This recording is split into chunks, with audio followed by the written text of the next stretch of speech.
Hello, BJ, Very Basic Bible. We are getting near the end of the whole history of the northern nation of Judah, Israel, the northern nation of Israel. Judah was a southern nation. Israel is a northern nation. Wait, I thought they were one nation. They were until Solomon screwed everything up. The kingdom split into two. The southern nation was called Judah, and the northern nation they continue to call Israel. But eventually Israel went to exile. We just read about 4 or 5 kings in a row killing each other, conspiring against each other. They only reigned for a few years, or actually for a few months, and then they're dead. And Israel is soon to be exiled completely. Here we go, guys. Verse 35. We're going to back up a few verses. The second year of Israel's king Pekah, son of Remaliah, Jotham, son of Uzziah, became king of Judah. Okay, so now we're back to a king of Judah. He did what was right in the Lord's sight, just as his father Uzziah had done. That's good. But the high places were not taken down. Come on. The people continued sacrificing and burning incense on the high places at Judah. In Judah. Jotham built the upper gate of the Lord's temple. Okay. The rest of the events of Jotham's reign, along with all his accomplishments, are written in the historical record of Judah's kings. In those days, the Lord began sending Aram's army, Aram's king Rezin, and Pekah, son of Remaliah, against Judah. So Pekah, son of Remaliah, is being attacked by Tiglath-Pileser, I think his name was, of Assyria.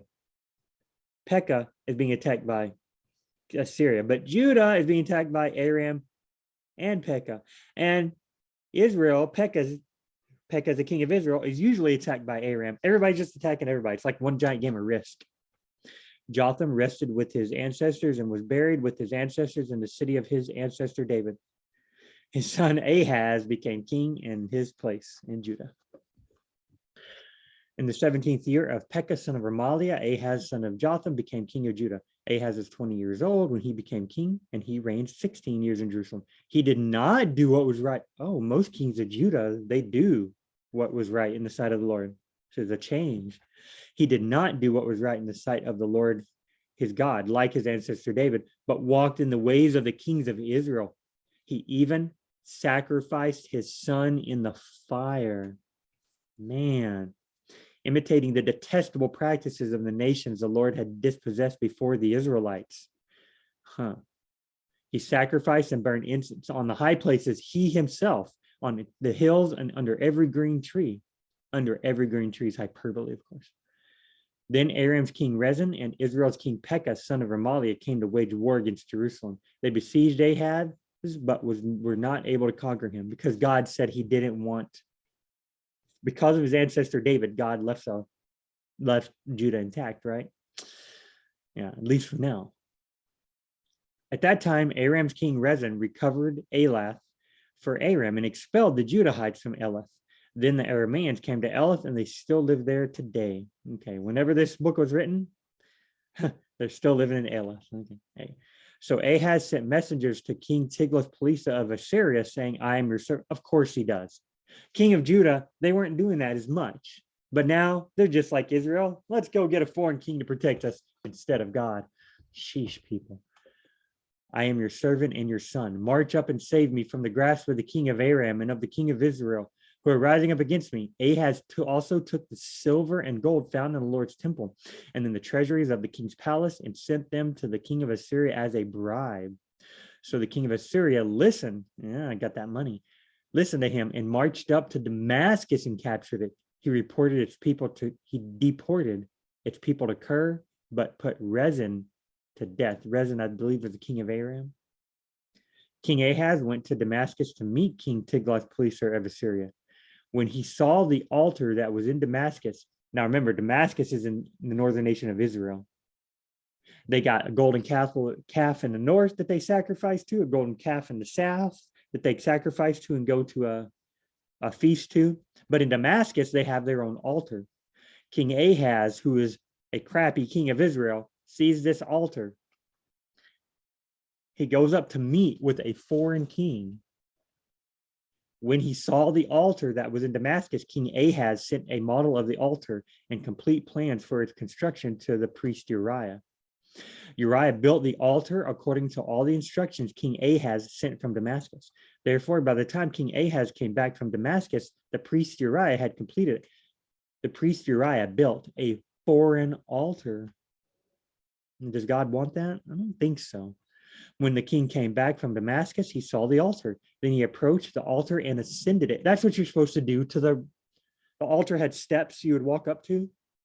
That's what you're supposed to do to the Lord's altar. The king is not supposed to be ascending altars. The priest is. Foreign altars, the king ascending the altar, this is no good.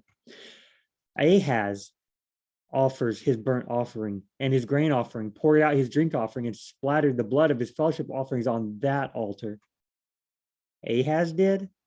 I hope he didn't. Only the priest is supposed to do that. This is not good. This is abominable. Not a snowman. Oh, man. Sorry. Bad joke.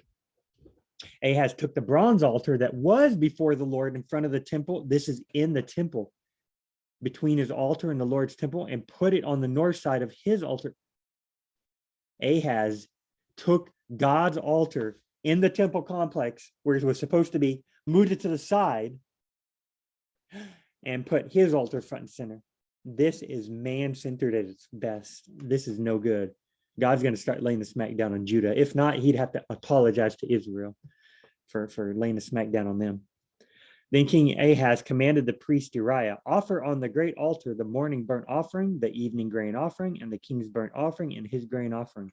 Also offer the burnt offering of all the people of the land, their grain offering, and their drink offerings. Splatter on the altar all the blood of the burnt offering, and all the blood, the splatter on the blood, stuff like that's from the book of Leviticus. Sounds nasty, I know. The blood of the sacrifice. The bronze altar will be for me to seek guidance, consultation, making inquiries. He's going to be using it for divination, basically. The NIV says divination, basically witchcraft. He's going to be like, hey, I'm going to use this other altar that was for God, that's off to the side now. I'm going to use it for divination, for contacting God. Is God going to listen to him? If anything, God's going to tell him how much destruction he's going to cause. Then King Ahaz cut off the frames of the water carts and removed the bronze basin from each of them. He took the basin from the bronze oxen that were under it and put it on a stone pavement.